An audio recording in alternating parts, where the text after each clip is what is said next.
আচ্ছা, সব তো বুঝলাম, তো কাপড়ের দাম কেমন রাখবেন? এখন নিবেন নাকি পরে নিবেন? পরে নিব। না মানে মরার আগে কিনলে একরকম দাম, আর মরার পর কিনতে আসলে অন্যরকম দাম। আচ্ছা, দাম যাই হোক, কাপড় তো ভালো হবে, তাই তো? সুতি নিবেন নাকি পলিস্টার নিবেন? ভাই, পলিস্টার কাপড়ে আমার খুব গরম লাগে, আপনি সুতি কাপড় সম্পর্কে বলেন। আপনার জন্য নিবেন?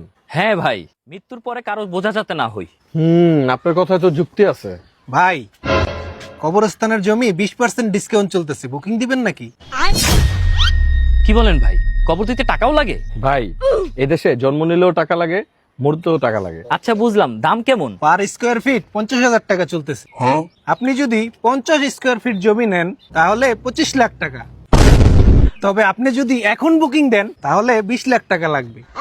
20 লাখ টাকা? আমার কবরস্থান দরকার, বেডরুম না। জায়গাটা দেখছেন, একেবারেই রাস্তার পাশে, কাছেই শপিং মল, স্কুল কলেজ হাসপাতাল, এটা তো আপনার হাতের নাগালেই। এটা আপনার জন্য বেস্ট ইনভেস্টমেন্ট।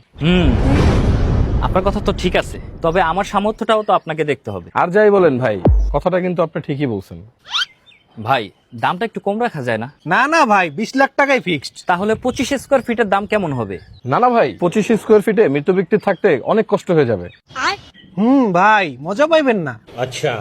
আপনারা ঠিক বলছেন, আমার ছোট জায়গায় থাকতে খুব কষ্ট হয়, আমার খোলামেলা জায়গা দরকার। তাহলে তো ঠিকই আছে, জায়গা তো হয়েই গেল। বাসার চাটায়ের দাম কেমন হবে এখানে?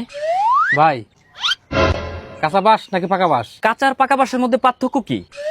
ভাই, পাকা বাঁশের কবর বেশি দিন টিকে না, কিন্তু ভাই কাঁচা বাঁশের কবর বেশি দিন টিকে। আচ্ছা বুঝলাম, দাম কেমন? পাকা বাঁশ প্রতি কেজি 800 টাকা, আর কাঁচা বাঁশের প্রতি কেজি 1000 টাকা। কি বলেন, 1000 টাকা কেজি? মেরে ফেলবেন নাকি? ভাই, না মরলে এখানে আসবেন কিভাবে? ভাই, এটা তো বাঁশ, চন্দন কাঠ না। ভাই কি করবেন বলেন, সভা সেমিনারে এই জায়গার বাসের অনেক চাহিদা। আচ্ছা, আর খাটিয়ার রেট কেমন? ঘন্টা প্রতি 500 টাকা, তাও এটা ডিসকাউন্ট প্রাইস। ভাই, এটা কি খাটের ভাড়া চাইলেন নাকি বাসা ভাড়া চাইলেন? কি করবেন ভাই, ব্যাড ট্যাক্সের একটা ব্যাপার স্যাপার আছে তো। কবর দিতেও ভ্যাট ট্যাক্স দেওয়া লাগে?